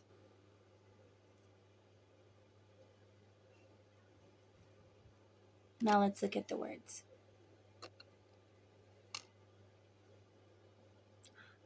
I would have broke my heart in two, trying to save a part of you. Don't want to feel another touch. So he's saying, I would have done anything to keep you safe. And I thought that's what I was doing. I don't want to feel another touch from somebody else. You are the only person who holds the key to my heart. I have the lock. You have the key. But I would have done anything to keep you safe because I love you that much. And to you, it didn't look that way. But that's the way it was. I thought I was keeping you safe. Maybe I should have tried something else. But I didn't, and I'm sorry. But I don't want to feel another touch anymore. I don't want to start another fire with somebody else. I don't want to know another kiss. I don't want no other name falling off my lips. I don't want to give my heart away to another stranger or let another day begin. I won't even let the sunlight in. I'll never love again. Sorry about him yelling. Masculine doesn't want to be with anyone but you. They're realizing that you hold the key to their heart. And they're like, it'll never work with anybody else. It wasn't meant to work with anybody else. How is it supposed to work with somebody else if it's meant to be with someone else? I can't give my heart away. Somebody else already has it. I'm sorry, I can't unlock this for you. Somebody else holds the key. My heart only burns for you. And every day away from you, it breaks. All right, femme, your turn. Give masculine a song. Give a song for him. Give him a song.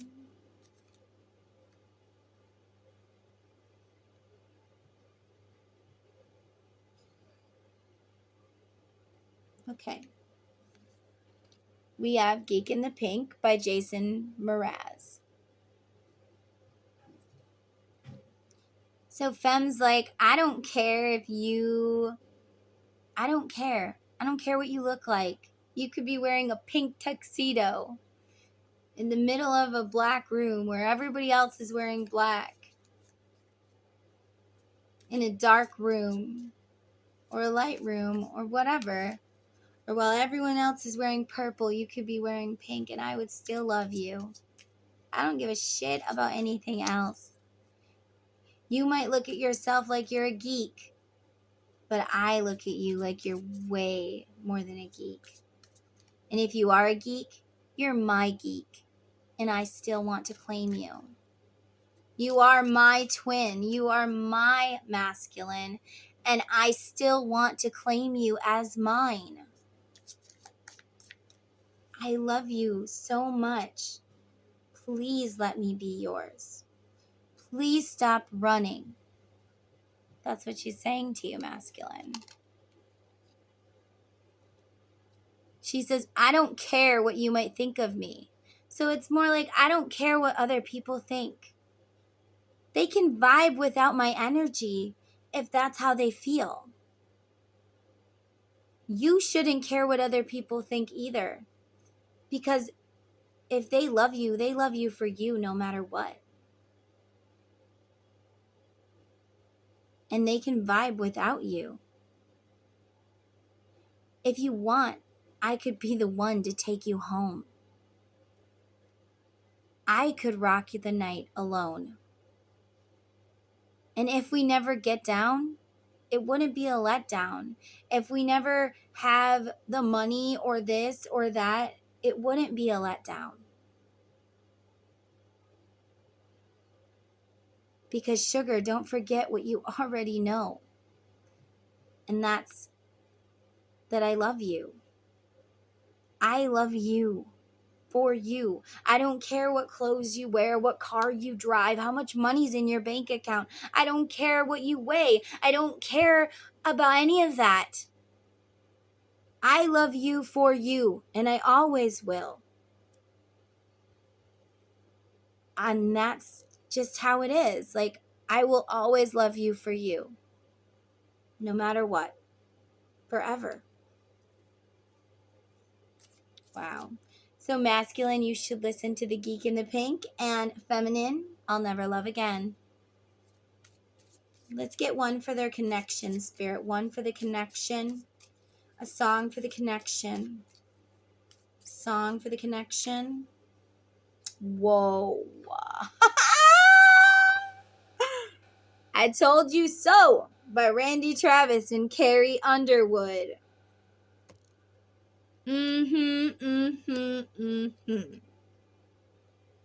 So, both of you are on your knees praying. Please, God, let me find someone that loves me properly. Let me find someone that loves me so very much. Let me find someone that's going to be decent to me. But what you don't understand is if it's not meant to work with everybody else, it's meant to work with only you two. I told you so. Suppose I called you up tonight and I told you that I love you. And suppose I said I want to come back home. And suppose I cried and said I think I finally learned my lesson. And I'm tired of spending all my time alone. If I told you that you're all I ever wanted and it's killing me to be so far away, would you tell me that you love me too? And would we cry together? Or would you simply laugh at me and say, I told you so? Your person and you, both of you are worried that you're going to say, I told you so. I told you. And now I've found somebody new that'll never break my heart in two. They're afraid that you're happier without them. They're afraid that somebody makes you as happy as they did. They're afraid that you wouldn't want to love them because they're not worthy enough for you. Both of you feel this way. Not just you, masculine. Both of you have your fears. Probably different ones. Yours is more about money. Hers is about, will you love me properly? If I sleep with you, will you still love me tomorrow? Will you still love me tomorrow? You know, will you still love me tomorrow? Will you still be there when I'm old and gray? Will you love me if I'm fat and if I'm skinny? Will you love me if I'm sick or healthy? Will you love me if I'm old and wrinkly? What if I get sick and you have to change my diapers? Would you still love me? These are things that she thinks about. Forever potential.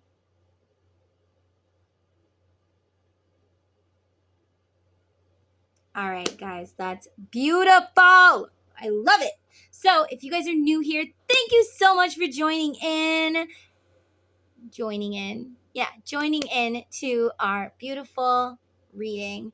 And for bringing your energy to this reading. And I love you guys. Please consider subscribing and giving me a like and maybe some comments because it helps raise this video in the algorithm. And I'm sending you guys love and light and blessings. May you all be happy and masculine. May you find the strength to realize money isn't everything and that it's time to go for what you love because you could be trying to get money all your life. But I'm seeing dude from Esmeralda. Not Esmeralda. What is it called? The Hunchback of Notre Dame. All right, in this movie, there's this little old guy, and he's stuck in like these death traps. All right, I think the first one, he's like got his head and his neck shoved in one of those things where the blade can come down. Or maybe it's something else. I don't know. Maybe he's in a cage. Anyways, he's in a death trap. And then he finally gets out. And he's like, I'm free, I'm free. And then he falls into another death trap. Dang it. And then he's stuck there. And then he does it again. He gets out and I'm free, I'm free. Dang it. So masculine, the universe is making it hard for you to get money because you're not going in the path you're meant to be. They cannot give you blessings if they don't know where you are. And they're not going to reward you for going the wrong way. It's like children, you know. If you're doing this wrong, I'm not going to reward this behavior. So you're going the wrong way. The universe isn't going to reward you. If you get a little, you're going to lose a little. If you get a little, you're going to lose a little. You're going to be like, yay, finally. Wait a minute, dang it. Every time. Every time. until you get on the path you are meant to be. It just is. The universe is saying you have other places to be, and so does the karmic. And you are standing in the way. You need to move your butt out of the way and let them through. You are blocking traffic, my friend. So we are not going to give you special treatment while you're sitting here blocking traffic, making people go around you. Okay? And femme, you just keep manifesting loving yourself, sending him love and light and strength, and being a boss and loving you. Because if you are who you are, this person will love you for who you are as well. If you love yourself, they will love you. All of you have confidence. And I have a playlist. It's called Single and Loving It. If you go to my playlist, it's just a bunch of different music videos that are fun, upbeat. We got confidence. We don't need any one kind of songs,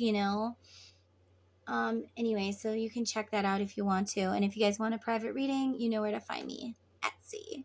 All right, I love you guys. Bye. Thanks for watching. Don't forget to join my YouTube family and follow me on TikTok and Instagram. Love you guys.